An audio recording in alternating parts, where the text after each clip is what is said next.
Balloon ফোলানোর gas cylinder ফেটে মৃত এক মহিলাসহ আহত ৩ ব্যক্তি।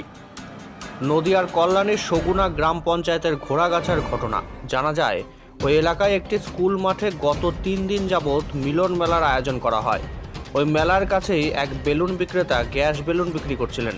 হঠাৎ রাত ১টা নাগাদ সেই বেলুন ফোলানোর গ্যাসের সিলিন্ডার ব্লাস্ট করে, যার ফলে সেই দোকানে থাকা দুজন বেলুন বিক্রেতা সহ মেলায় আসা এক মহিলা ও অন্য একজন ব্যক্তি গুরুতর জখম হন।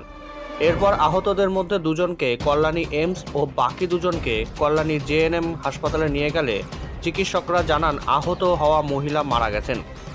জানা গেছে, মৃত ওই মহিলার নাম মুস্কান মণ্ডল, বয়স আনুমানিক ২২ বছর। তিনি ওই ঘোড়াগাছা এলাকার বাসিন্দা। প্রশ্ন উঠছে পুলিশের ভূমিকা নিয়ে। বারবার এই রকম বেলুন ফোলানোর গ্যাস সিলিন্ডার ফাটার ঘটনা ঘটলেও কেন এখনও সতর্ক হয়নি পুলিশ প্রশাসন? আর একবার জানাই, বেলুন ফোলানোর গ্যাস সিলিন্ডার ফেটে মৃত এক মহিলা সহ আহত ৩ ব্যক্তি। নদিয়ার কল্যাণীর সগুনা গ্রাম পঞ্চায়েতের ঘোড়াগাছার ঘটনা। জানা যায়, ওই এলাকায় একটি স্কুল মাঠে গত ৩ দিন যাবৎ মিলন মেলার আয়োজন করা হয়।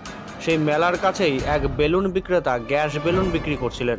হঠাৎ রাত ১টা নাগাদ সেই বেলুন ফোলানোর গ্যাসের সিলিন্ডার ব্লাস্ট করে, যার ফলে সেই দোকানে থাকা দুজন বেলুন বিক্রেতা সহ মেলায় আসা এক মহিলা ও অন্য একজন ব্যক্তি গুরুতর জখম হন।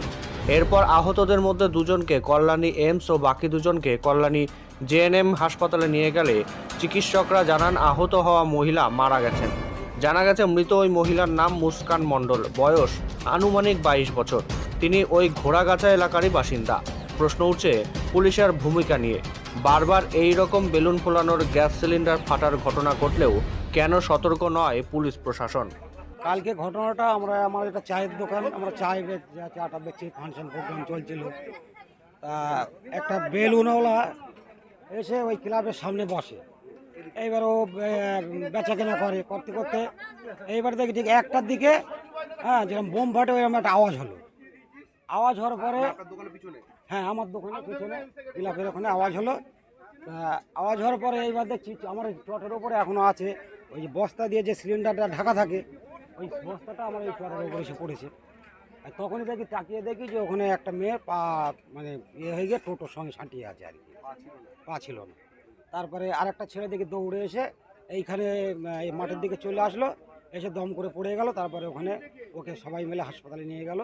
তারপর ওই দিক থেকেও সব যাচ্ছে, হাসপাতালে নিয়ে চলে গেল। দুজন আছে কল্যাণী এইমসের এতে, দুজনকে ভর্তি করেছিল। আর মহিলাটাকে জওহরলালে ভর্তি করেছিল। তা হ্যাঁ, যে মহিলাটা মারা গেছে, তা কিছুক্ষণ পরে মিনিট 10 পরে শোনা যাচ্ছে যে মহিলাটা মারা গেছে আর কি, রাত্রিরেই। আত্মীয় ছিল, তারা যখন বলেছিল যে বৌদি চলো মেলায় যাবো, ও বললো আমি যাবো না, ছেলেকে ঘুম পাড়াবো, আমার ছেলের ঠান্ডা লেগেছে, আমি যাবো না। ও খাওয়া দাওয়ার পরে গুছিয়ে নিয়ে ছেলেকে ঘুম পাড়িয়ে ও বললো মা তাহলে আমি একটু ঘুরে আসবো। তা আমি বলছি ওরা সবাই চলে গেছে, যেতে হবে না এখন। তো বলছেন আমি যাবো আর আসবো। ওর সঙ্গে সঙ্গে তখন 1টা মতন বাজে, ও জামা প্যান্ট পরে গুছিয়ে নিয়ে চলে গেছে। আমার বৌমা মুস্কান মণ্ডল, ও গেছে। তারপরে আমি শুনলাম একটা বোমের মতন একটা আওয়াজ হলো, তো আমি বলছি হয়তো বেলায় হয়তো গন্ডগোল হয়েছে, কিছু হয়েছে। তারপরে আমি ওকে ফোন করছি যে ও সবাই বাড়ি চলে আসছে, ও আসছে না, ওকে ফোন করছি। তা ওর ফোন করার পরে ওর ফোনটা একজন পেয়েছে, আমাদের পেছনে ওর একটা ছেলে ফোনটা রিসিভ করে। তা আমি ওকে জিজ্ঞাসা করছি যে ফোনটা কোথায় ছিল, তো বলে স্কুল মাঠে পড়েছিল মেলার ওখানে। তা আমি ওখানে ফোনটা নিয়ে এসে আমি ওকে খুঁজতে গেছি, তা আমি ওকে খুঁজে পাইনি। তারপর আমি সবাইকে জিজ্ঞাসা করছি যে আমার বন্ধু মুস্কানকে দেখেছিস, সে বলছে দেখেছি। তারপর আমার ছেলেকে ফোন করছি, ছেলে মেলায় আছে। ছেলে বলছে না, ও তো বাড়িতে আছে। আমি যে বাড়ি নেই।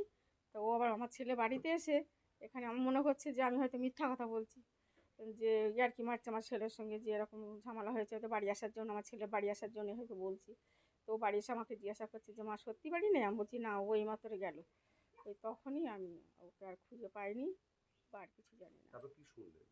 শুনলাম যে ওর নাকি ওই যেখানে বেলুন বিক্রি করছিল, গ্যাস বেলুন, ওখানে নাকি দাঁড়িয়ে ফোন করছিল। ফোন করার সাথে সাথে ফোন করাও শেষ, আর ওর